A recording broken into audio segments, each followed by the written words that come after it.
नमस्कार, खबर 1 मिनट देख रहे हैं आप और मैं आपके साथ रंजना रावत। चलिए देखते बिहार झारखंड की तमाम बड़ी खबरें 1 मिनट में। लगातार हो रही बारिश ने आफत मचा रखी है। गंडक नदी भी उफान पर है।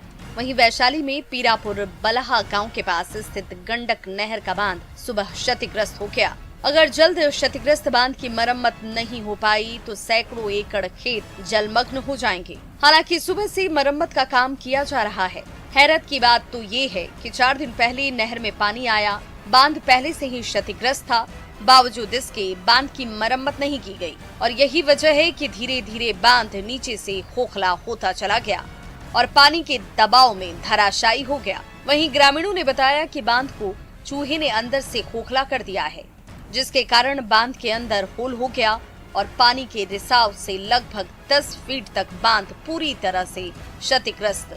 राहत की बात इतनी है कि इससे फिलहाल गांव या आबादी को कोई खतरा नहीं है, लेकिन किसानों की फसल को व्यापक नुकसान पहुंचा है।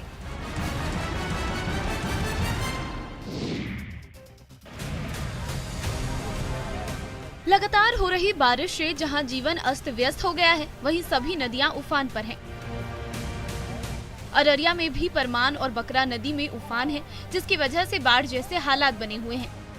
परमान नदी में उफान से अब अररिया शहर के वार्ड नंबर 11, 12, 13, 23, 28 और 29 के निचले इलाकों में नदी का पानी पहुंच गया है। बता दें कि अररिया जिला मुख्यालय परमान नदी के तट पर ही बसा हुआ है। तस्वीर अररिया के परमान नदी की है। वहीं बकरा नदी में उफान से मदनपुर इलाके में भी पानी घुस आया है, जिससे मदनपुर बाजार की सड़कों पर पानी बह रहा है। परमान नदी भी खतरे के निशान से ऊपर बह रही है। जिला मुख्यालय से सटे परमान नदी का पानी अब शहर के वार्डों में तबाही मचाने को आतुर है। 3 दिनों की भारी बारिश से मान, बकरा, नूना, रतवा, घाघी, सुरसर नदियों का पानी बढ़ जाने से बाढ़ जैसे हालात बन गए हैं, जिससे आम लोगों की परेशानियां बढ़ गई हैं।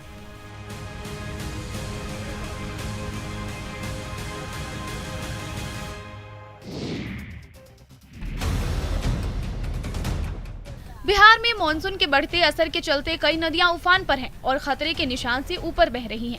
ऐसे में सबसे ज्यादा परेशानी निचले इलाकों में रहने वाले ग्रामीणों को हो रही है।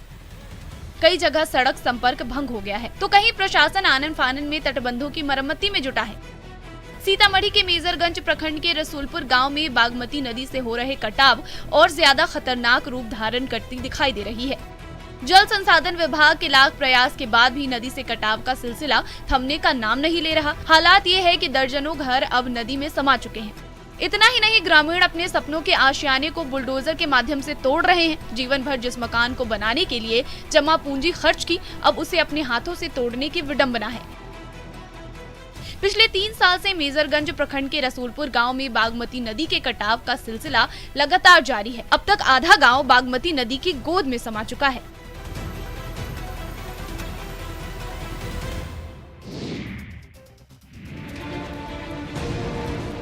कई शहरों में लगातार बारिश से जल जमाव की स्थिति हो गई है। सड़कों से लेकर अस्पताल तक पानी ही पानी नजर आ रहा है। मॉनसून की बारिश में पटना का राजीव नगर थाना फिर से एक बार झील में तब्दील हो गया। जहां तक आपकी नजर जाएगी सिर्फ पानी ही पानी नजर आएगा। क्या बैरक, क्या पुलिस अधिकारी के चैम्बर, सब तरफ पानी ही पानी। थाना कैंपस से लेकर एसएचओ के चैम्बर और हाजत से लेकर बैरक तक में घुटने भर पानी लगा है। जल जमाव की वजह से पिछले 3 दिनों से ड्यूटी करने वाले पुलिस कर्मियों को परेशानी का सामना करना पड़ रहा है। पुलिसकर्मी घुटने भर लगे पानी में ही शिकायत सुन रहे हैं और फरियादियों की मदद कर रहे हैं। वहीं थाने में शिकायत लेकर आए लोगों को भी परेशानी उठानी पड़ रही है। थाने में भरे पानी से प्रशासन के खोखले दामों की पोल खुल गई। ये पहली बार नहीं है, बल्कि हर बार राजीव नगर थाने का बरसात के दिनों में कुछ यही हाल होता है।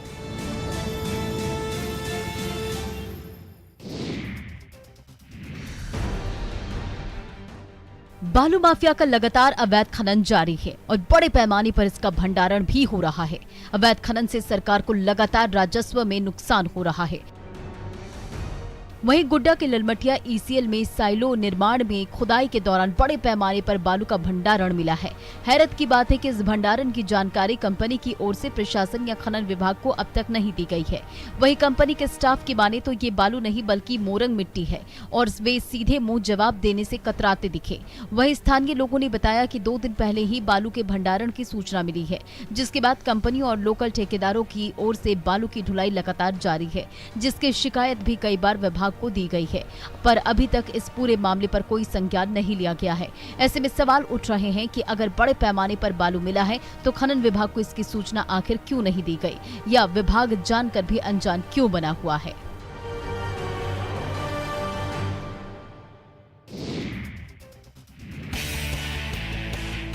मछलियों की तरह बांध के पानी में तरह तरह की कलाबाजी करते जरा इन बच्चों को देखिए। ये हर दिन तैराकी के नए गुर सीख रहे हैं। ये बच्चे पतरातू डैम से लगे सुदूरवर्ती गांव मेलानी के हैं, जो तैराकी में करियर बनाने के लिए गंभीर हैं। रामगढ़ के पतरातू डैम से सटा अति पिछड़ा और सुदूरवर्ती गांव मेलानी अपनी एक खास पहचान बना रहा है। मेलानी गांव के बच्चे तैराकी में करियर बनाने को लेकर पूरी तरह गंभीर हैं। मेलानी के नन्हे तैराक धोनी करमाली ने रांची में आयोजित झारखंड राज्य स्तरीय तैराकी चैंपियनशिप में गोल्ड मेडल जीतकर अपनी प्रतिभा का लोहा मनवाया है। 11 साल के धोनी ने फ्री स्टाइल स्विमिंग में 50 और 100 मीटर की स्पर्धा में जीत हासिल की है। यहाँ के 10 से 14 आयु वर्ग के 21 बच्चे डैम में सुबह 2 से 3 घंटे स्विमिंग प्रैक्टिस करते हैं। उनका सपना है कि एक दिन तैराकी में देश के लिए गोल्ड मेडल जीतने और अपने गांव, राज्य और देश का नाम रोशन करने का।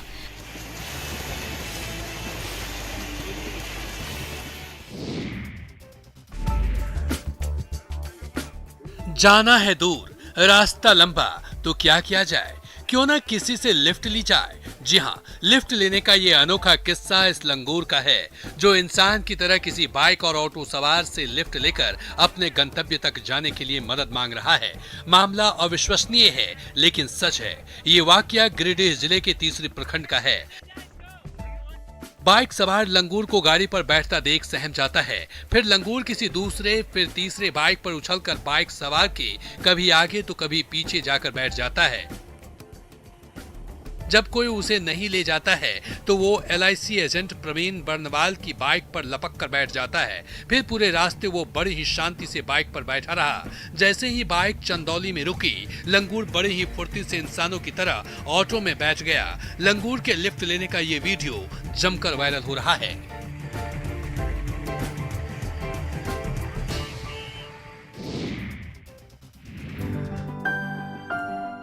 कहते हैं ना कि अगर हौसलों में जान हो तो हर मुश्किल आसान होती है। इस कहावत को चरितार्थ करते हैं नंदलाल। जी हाँ, दिव्यांग नंदलाल ने अपने दोनों हाथ नहीं रहने के बावजूद पैर के सहारे इतिहास रचने की ठान ली है। बचपन में ही बिजली करंट की चपेट में आने से अपना दोनों हाथ गंवाने वाले नंदलाल कभी हार नहीं मानते हैं।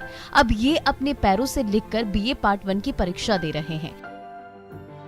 नंदलाल हाथ नहीं होते हुए भी पैर के सहारे परीक्षा में शामिल हुए हैं। नंदलाल कुमार ने साल 2019 में इंटरमीडिएट साइंस की परीक्षा फर्स्ट क्लास से पास की थी। उसे 500 अंकों में से 325 अंक मिले थे। अब वो ग्रेजुएट होने के लिए मेहनत कर रहे हैं। नंदलाल ने बताया कि उसके दादा ने उसे पैर से लिखना सिखाया था। आज वो अपनी दिव्यांगता को अपनी बेबसी नहीं बल्कि उसी को अपना ढाल बनाकर अपनी तकदीर लिख रहे हैं।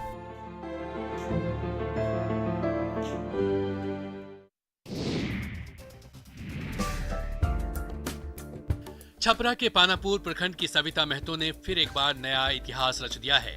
25 साल की सविता महतो समुद्र तल से 19,300 फीट की ऊंचाई पर स्थित दुनिया की सबसे ऊंची मोटर योग सड़क लद्दाख के उमलिंगा लॉस साइकिल चलाकर पहुंची। 5 जून 2022 को सविता महतो ने दुनिया की सबसे ऊंची सड़क को साइकिल से मापने के लिए दिल्ली से अपने अभियान की शुरुआत की थी और 28 जून को 5,798 मीटर ऊंची उमलिंगा लॉस सड़क तक पहुंच गई। ये सड़क माउंट एवरेस्ट के बेस कैंप से भी ऊंची है। लद्दाख में उमलिंगा लॉस सड़क स्थित है। दुनिया का सबसे ऊंचे पहाड़ माउंट एवरेस्ट के बेस कैंप से भी यह सड़क ऊंची है। ठंड के मौसम में यहाँ का तापमान -40 डिग्री सेल्सियस तक पहुंच जाता है। यहाँ मैदानी इलाके के मुकाबले 50% ऑक्सीजन कम होता है। सविता के पिता दार्जिलिंग में मछली बेचने का काम करते हैं और उनकी बेटी ने यह कीर्तिमान स्थापित कर छपरा जिले का नाम रोशन किया है।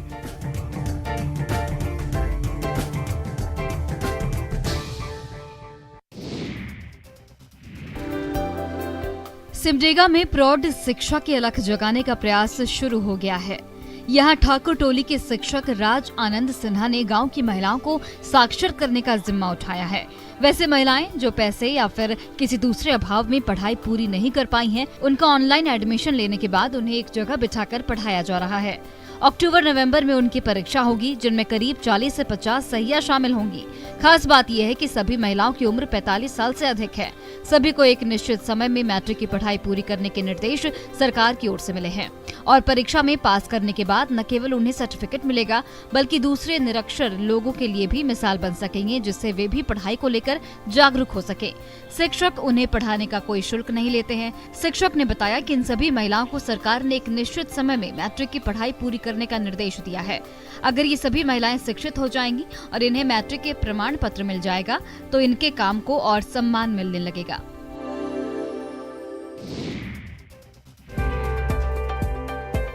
सिवान में बीपीएससी की तैयारी कर रही छात्रा माधुरी कुमारी उद्यमी बनकर उभरी हैं। गुटनी प्रखंड के छोटे से गांव गोहरुआ की रहने वाली 21 वर्षीय छात्रा माधुरी ने कोरोना काल में देश के अलग अलग हिस्सों से अपने घर लौट रहे प्रवासी मजदूरों के दर्द को समझा और उन्होंने ठान लिया कि बीपीएससी परीक्षा की तैयारी के साथ साथ उद्योग की स्थापना करेंगी। इसी दौरान उन्होंने अपने इलेक्ट्रीशियन पिता से बल्ब बनाने की ट्रेनिंग ली और छोटे पैमाने पर अपना व्यापार शुरू किया। 2.5 लाख की लागत से बल्ब मैन्युफैक्चरिंग यूनिट की शुरुआत की थी। जैसे जैसे कंपनी को फायदा हुआ, वैसे वैसे अपने कारोबार को इस बेटी ने आगे बढ़ाया। आज वो एलईडी बल्ब निर्माण कंपनी चला रही हैं। वे आज लाखों घरों को रोशन करने के साथ लोगों को रोजगार भी दे रही हैं। आज उनकी कंपनी में हर दिन करीब 400 से 500 एलईडी बल्ब बनकर तैयार किए जाते हैं।